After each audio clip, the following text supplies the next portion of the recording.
Hai, salam. Sukacita dan damai sejahtera ada pada kita semua. Kali ini saya ingin mengajak kita membaca dari 1 Petrus 5 ayat 8 sampai 10, Saudara. Rasul Petrus menuliskan demikian. Sadarlah dan berjaga-jagalah. Lawanmu si iblis berjalan keliling sama seperti singa yang mengaum-ngaum dan mencari orang yang dapat ditelannya. Lawanlah dia dengan iman yang teguh, sebab kamu tahu bahwa semua saudaramu di seluruh dunia menanggung penderitaan yang sama. Dan Tuhan sumber segala kasih karunia yang telah memanggil kamu dalam Kristus kepada kemuliaan yang kekal akan melengkapi, meneguhkan, menguatkan, dan mengokohkan kamu sesudah kamu menderita seketika lamanya. Bapak Ibu Saudara yang dikasihi Tuhan, Alkitab khususnya surat Rasul Petrus ini mengingatkan kita bahwa banyak hal mengenai musuh rohani kita, yaitu si iblis. Kita memiliki musuh yang kekal, musuh yang abadi, yaitu iblis. Di mana Rasul Petrus di sini berdasarkan pengalaman dia, apa yang dialaminya, apa yang dia rasakan, apa yang dia gumuli, memperingatkan kita bahwa lawanmu, katanya, si iblis itu berjalan keliling di ayat 8 tadi, sama seperti singa yang mengaum-ngaum dan mencari orang yang dapat ditelannya. Bapak Ibu Saudara yang dikasihi Tuhan, sekitar 30 tahun sebelum Rasul Petrus menulis surat ini, Rasul Petrus membual ketika ditanyakan oleh Tuhan Yesus bahwa ia tidak akan pernah menyangkal Tuhan. Tetapi dalam kesombongannya ia tidak sadar dan ia tidak berjaga-jaga, di mana iblis sudah mengintai dan terus mengintai dia. Dengan pengakuan yang seperti itu, Tuhan Yesus bilang, sebelum ayam berkokok kamu sudah 3 kali menyangkali aku. Bapak Ibu Saudara yang dikasihi, menurut Rasul Yohanes, seluruh dunia berada di bawah kuasa si jahat.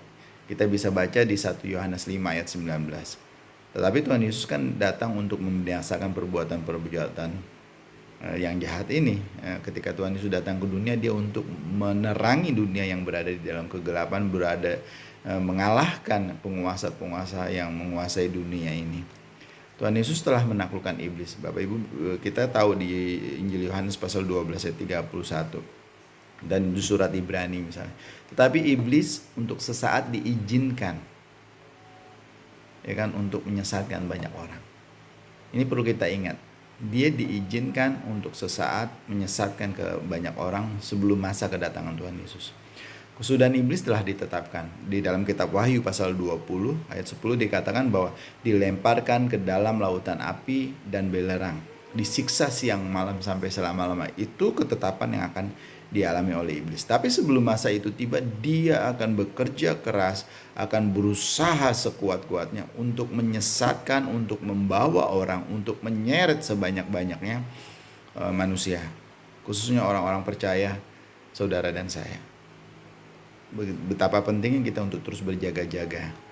1 Petrus 5 ayat 8-9 mengingatkan kita kan. Rasul Petrus tadi menulis bahwa sadarlah dan berjaga-jaga. Jadi penting sekali nih. Bukan sekedar mengatakan tidak, tapi kita harus mengatakan tidak dan pergi. Lawanmu si iblis berjalan keliling seperti singa yang mengaum-ngaum dan mencari orang yang dapat ditelannya. Lawanlah dia, Rasul Petrus katakan, dengan iman yang teguh. Tidak, karena kita sadar Bapak Ibu, saudara dan saya, kita semua tidak pernah kebal terhadap godaan. Seringkali hal terbaik yang bisa kita lakukan adalah sungguh-sungguh menjauhi situasi-situasi yang bisa membuat kita tergoda. Walaupun tidak selalu bisa kita hindari, tapi kita harus berusaha sekuat tenaga. Ingat, iblis mencoba kita sekuat tenaga. Kita pun harus mencoba melawannya sekuat tenaga. Namun kita dapat lebih siap menghadapinya dengan iman yang teguh kepada Tuhan. Nah, ini dia. Perkataan-perkataan Tuhan Yesus harus menjadi pegangan kita. Harus menjadi sumber dari kekuatan kita. Karena kita bisa melawan hanya dengan itu. Suatu iman yang berdasarkan kepada keyakinan, perkataan-perkataan Tuhan yang kita ingat, kita ucapkan, kita terapkan di dalam kehidupan kita sehari-hari. Apa yang pernah disampaikan oleh Tuhan Yesus, biarlah itu menjadi ingatan kita, menjadi sumber kekuatan kita. Bahkan doa menjadi kekuatan tambahan bagi kita. Jadi Bapak Ibu, membaca firman Tuhan, merenungkannya, menerapkan di dalam kehidupan sehari-hari itu menjadi penting. Dengan iman yang teguh, kata Rasul Paulus, kita akan tahu kapan harus menjauhi godaan dan mendekat kepadanya. Dalam 1 Petrus 5 ayat 10 tadi dikatakan, dituliskan tentang tempat yang dapat kita datangi ketika kita mengalami kesulitan. Tempat yang bisa kita kunjungi ketika kita mengalami pergumulan. Kita hanya perlu melihat ke atas, Bapak Ibu, kepada Tuhan yang adalah sumber dari segala kekuatan dan pertolongan kita, sumber segala kasih karunia. Dan kita perlu melihat ke belakang dan mengingat bahwa Dia telah memanggil kita dari gelap kepada terangnya yang ajaib, untuk hidup di dalam kebenaran-kebenarannya, melihat ke depan dan menyadari kemuliaan yang akan datang, yang disediakan bagi kita, dan melihat ke dalam diri kita untuk memahami bagaimana Tuhan sedang menyempurnakan kita lewat kesulitan-kesulitan, pergumulan-pergumulan, pencobaan-pencobaan, godaan-godaan. Tuhan ingin terus membentuk dan menyempurnakan kita seperti yang Tuhan mau. Bapak Ibu Saudara yang dikasihi Tuhan, apakah saat ini saudara sedang mengalami pergumulan, penderitaan, halangan, rintangan, masalah?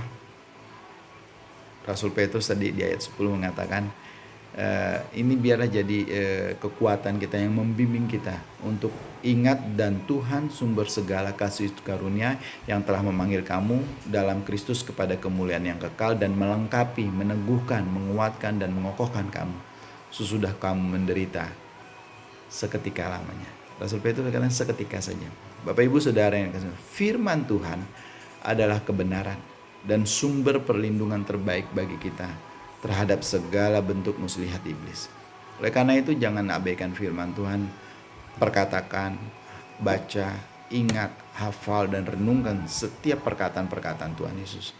Jadikanlah itu pegangan bagi hidup kita. Tuhan memberkati kita semua. Tuhan Yesus, terima kasih, firman-Mu adalah sumber pertolongan dan perlindungan kami. Kami akan terus belajar untuk menjadikan firman-Mu pegangan bagi hidup kami. Tolong kami terus Tuhan Yesus. Kami mengucap syukur untuk firman-Mu ini, untuk peringatan-Mu ini. Dia dalam nama-Mu kami bersyukur, di dalam nama Tuhan Yesus. Haleluya. Amin.